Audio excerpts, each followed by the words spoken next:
Section 9-6 is on integration by trig substitution. The objective of this section is to simplify the integral of a function containing the square root of a binomial using a trig substitution and then integrate. So you've already seen several different types of techniques that involve a substitution. You've already seen variable substitution, or what we call it U substitution. You've now worked with integration by parts, which is in essence a substitution problem. You're replacing U and dv with something. And now we have this integration by trig substitution. All right, so let's take a look at how we use it.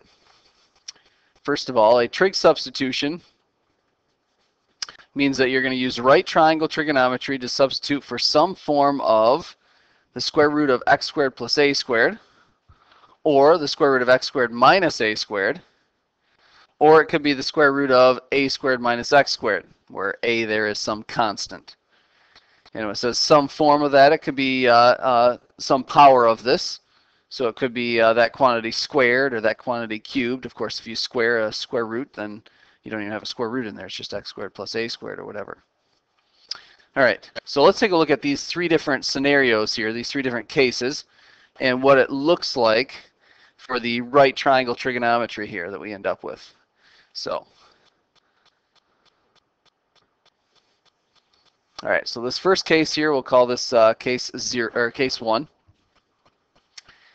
And you can see we've got a right triangle over here on the left, and it's got an angle there of theta, and a horizontal leg of a and a vertical leg of x. Of course, if I have those two sides of a right triangle, those are my two legs, then using the Pythagorean theorem, we can calculate the hypotenuse. Turns out to be the square root of x squared plus a squared. So over on the right now, I've got a little bit of triangle trigonometry that I'm doing with that right triangle to come up with a replacement or a substitution for the square root of x squared plus a squared and getting it in terms of theta. We're doing a trig substitution here.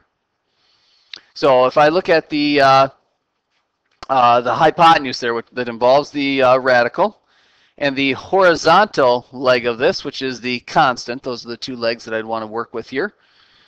I always want to involve the constant in one of these. That the secant of theta, of course, is the hypotenuse divided by the adjacent side there. So it's going to be the secant of theta is equal to the square root of x squared plus a squared divided by a.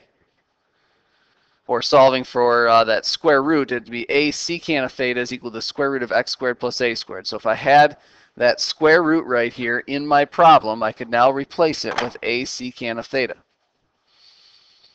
Now, of course, if I'm trying to do a substitution, I'd only have to find out what I'm replacing that x part with, but I also got to find out what dx gets replaced with. So if I use the other two legs here of my triangle, the opposite side and the adjacent side, the vertical leg x and the horizontal leg a, again, always involve the leg that has the constant on it when we do this.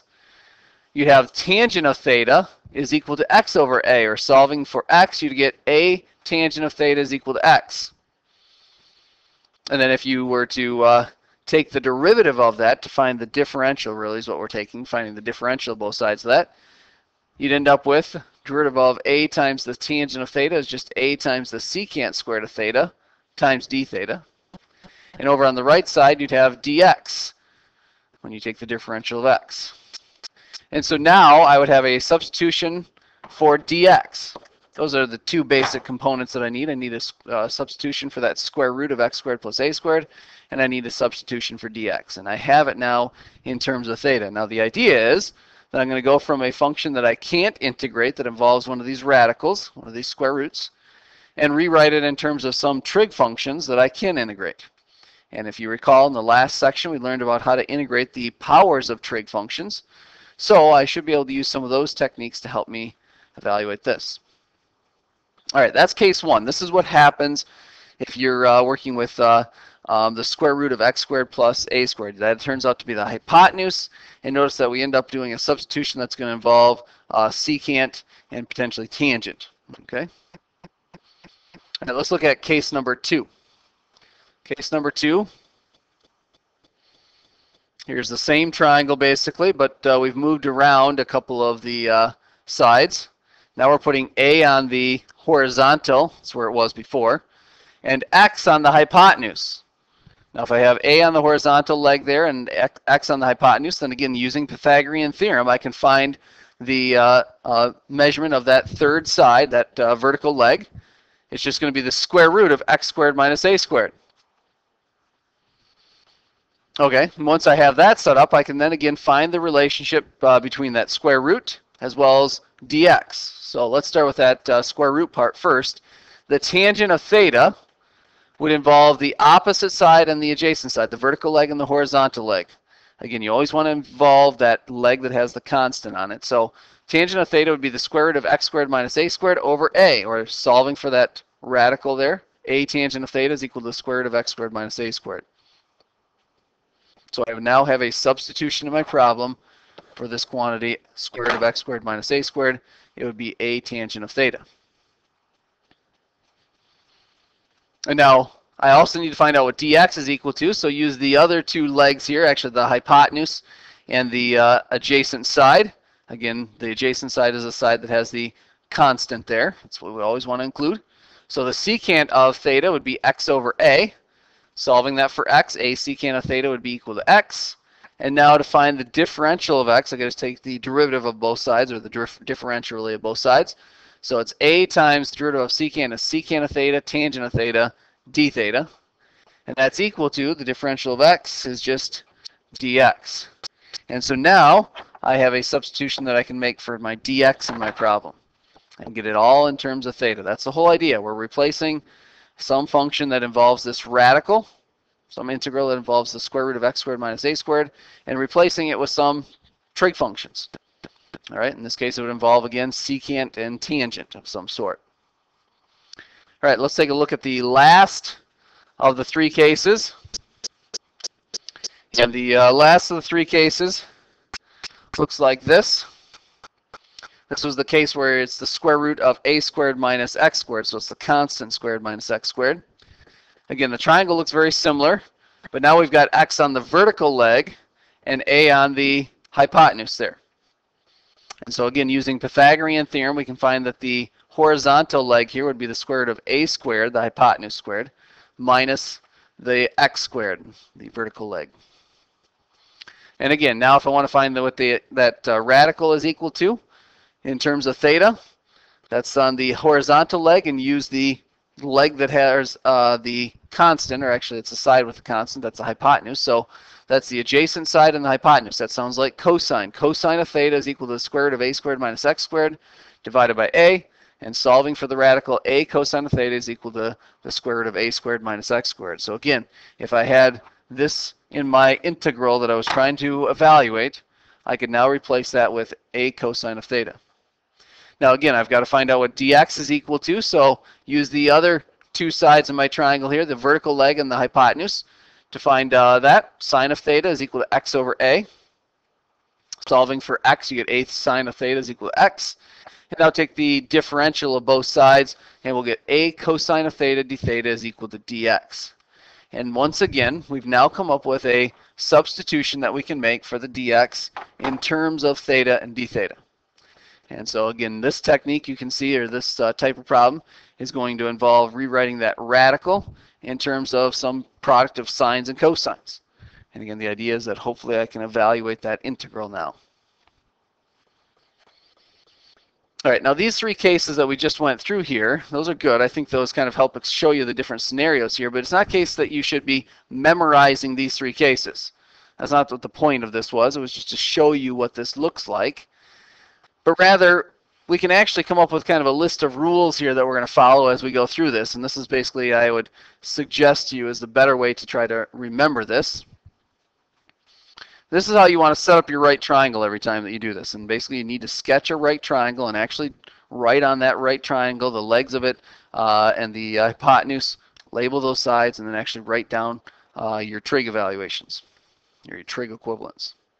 So if the radical contains addition, that was the first case, case 1, it was the square root of x squared plus a squared, then the radical is the hypotenuse. Otherwise, the radical is going to be a leg. So that's the first thing. Look for whether it's addition inside that square root or whether it's subtraction. Addition means you found the hypotenuse. It's sitting there in front of you.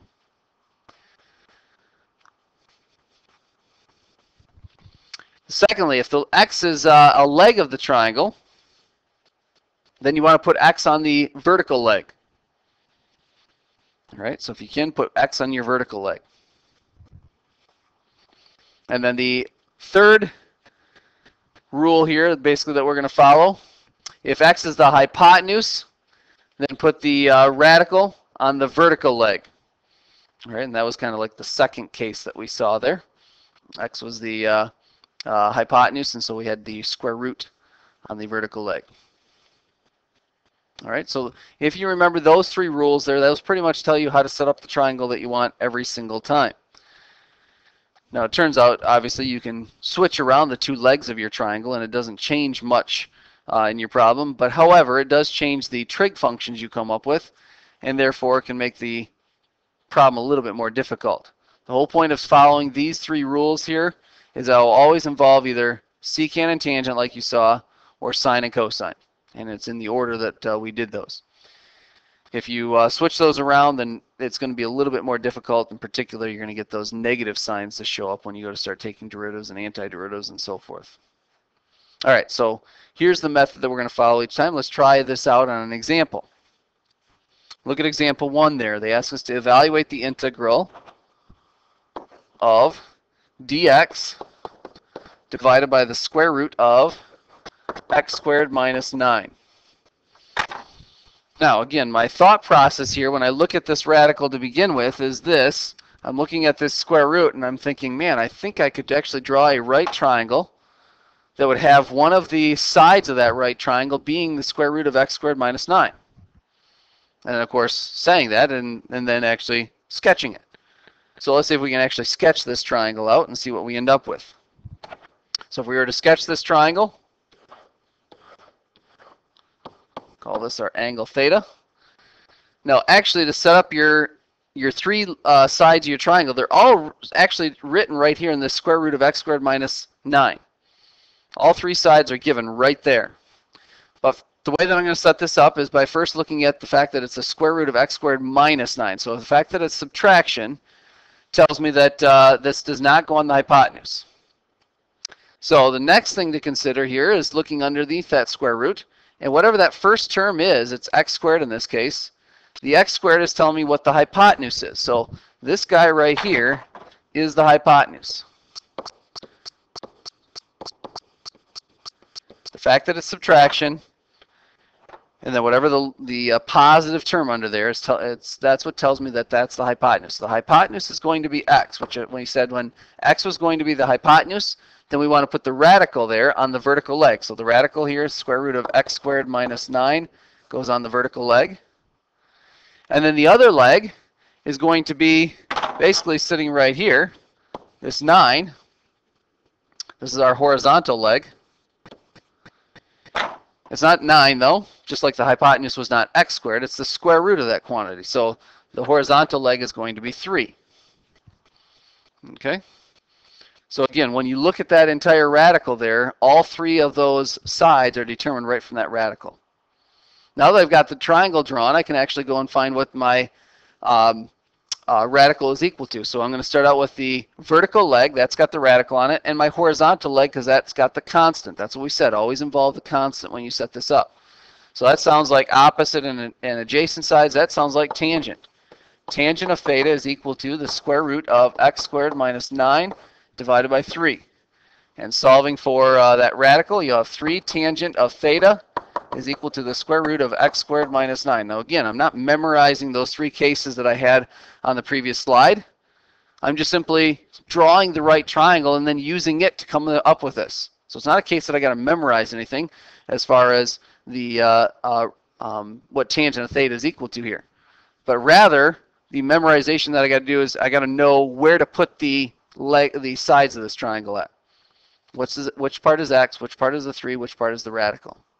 Now the other part of this that I need is you can see I've got now the substitution for this guy. I don't have a substitution for the dx. So I'll use the hypotenuse and the horizontal leg. That sounds like the secant of theta is equal to x over 3. Solving for the x, you have 3 secant of theta is equal to x. We always want to solve for x. And now take the differential of both sides to find out dx. Derivative of secant is secant tangent. So it's going to be 3 secant of theta, tangent of theta, d theta, and that's equal to dx. And now I have a substitution over here for the dx that's in the numerator. So now we are all set to do our substitution. So instead of the integral of dx in the numerator, let me just rewrite this. Dx gets replaced with 3 secant of theta. Oops, secant of theta. Tangent of theta times d theta. And that's all divided by that square root of x squared minus 9. And that we said over there was equal to 3 tangent of theta. Divided by 3 tangent of theta. Now some nice things happen here when we end up with a problem that involves division like we did here. It was dx divided by something. And notice what happens here is the 3's cancel out. In fact, the tangents cancel out. That's going to happen every single time that's going to involve a division like this. It's going to simplify in some way. In this case, it simplifies down to just the integral of secant of theta. Okay. Now, before you integrate this, again, you always want to, after you've done some sort of substitution like this, go back to the original. I started out with this function here that I could not integrate. I don't have a technique to integrate it. Now I write it in terms of just secant of theta. Well, I know the rule for the integral of secant. In fact, we just talked about those back in the last section there, section 9.4. So I know this, I can evaluate it. As long as you can evaluate it, you're good. Again, the technique to help you remember these rules, remember your derivative rules. Derivative of secant is secant times tangent. So the antiderivative involves the same 2 trig functions. It's the natural log of the absolute value of secant of theta plus tangent of theta. Again, if you don't remember those 6 rules there for your integrals of your 6 trig functions, you got to go back and review those. You need them. Now I've got this answer here in terms of secant of theta and tangent of theta. Well, I started out with a problem in terms of x. I should write my answer in terms of x. So I got to go back and find out what secant of theta and tangent of theta are equal to. Well, I actually already wrote those down over here. Right here's tangent of theta. Here's secant of theta. So all I have to do is substitute those guys in. So let's replace the secant of theta with x over 3. It's the natural log of the absolute value of x over 3. And the tangent of theta we said was equal to that square root of x squared minus 9 over 3. Square root of x squared minus 9 over 3 plus c. And you can leave your answer just like that and be done. You don't need to go any further with it. However, the book is going to go a little bit further with these, so I'm going to just show you what the steps are that they're going to use to get their final answer, just so you can recognize that. So inside of this absolute value, you can see you have a common denominator, so I'm just going to combine those 2 fractions and write as the natural log of the absolute value of x plus the square root of x squared minus 9, all divided by 3, plus c. And now I have the log of a quotient. We have a property for the log of a quotient. We know the natural log of a quotient is equal to the difference of the logs. I can rewrite this as the natural log of the absolute value of x plus the square root of x squared minus 9. And then, oops, not plus, but minus, since it's a quotient, the natural log of the absolute value of 3. Of course, absolute value of 3 is just 3, so you can get rid of the absolute values if you wanted to. And then plus c. Now, this quantity right here, natural log of 3, is just some number. It's a constant. So what I could do is I could combine it with this constant. In fact, I'll combine it and give it a new name. So I could rewrite this as the natural log of the absolute value of x plus the square root of x squared minus 9, and then plus c1.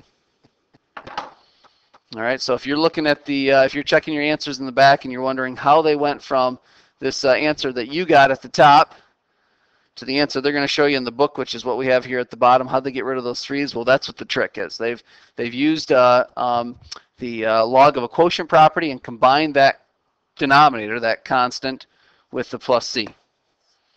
All right, let's take a look at another example.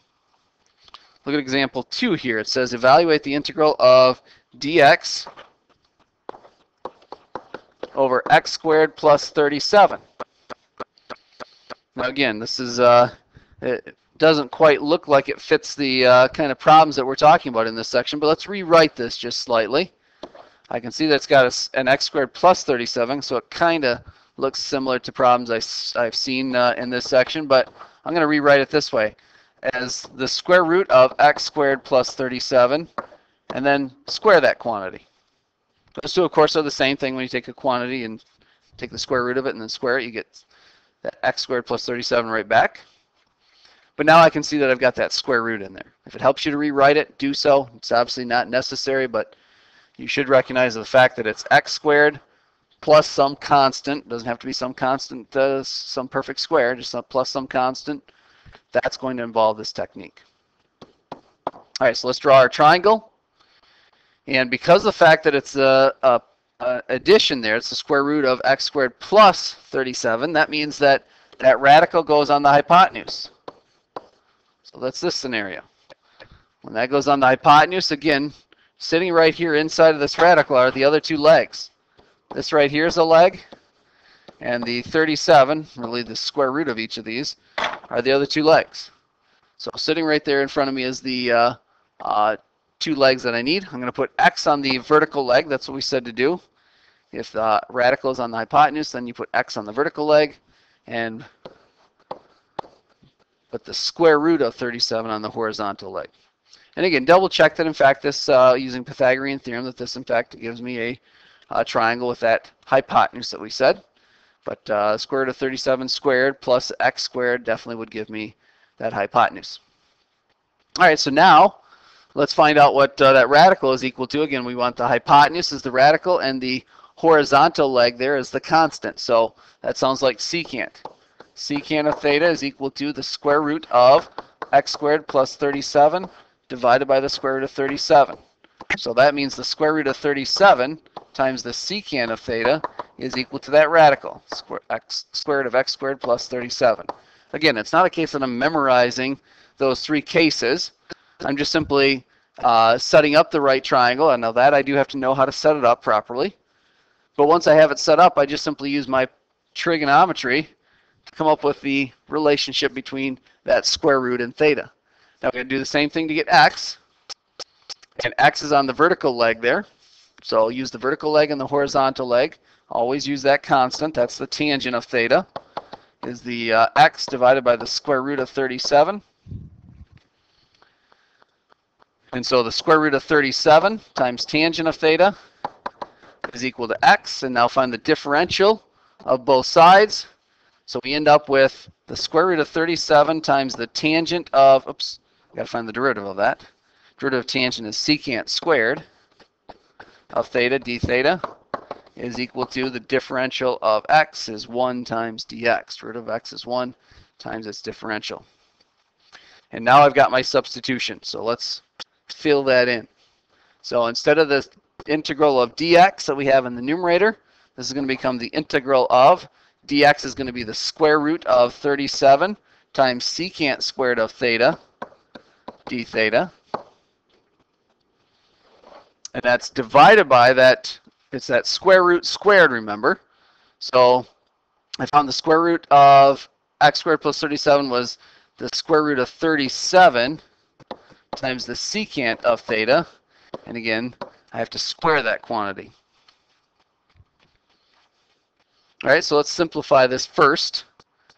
So you actually have secant squared in the numerator, and it's going to be secant squared in the denominator. So those guys are going to just cancel each other out. And then you've got a square root of 37 over the square root of 37 squared in the denominator. So actually, the square root of 37 in the numerator cancels out with one of the square root of 37s in the denominator. I'll just cross out that 2 down there. So we actually have just d theta over the square root of 37. In fact, the square root of 37, that's just a constant. We could pull that out front. It's 1 over the square root of 37 times the integral of d theta. If it helps you to do it that way, then certainly write that out. But the integral of d theta is just theta. So we have 1 divided by the square root of 37 times theta plus c. And the last step is to go back and replace theta now with what it equals. Let's go back up here and look at our triangle.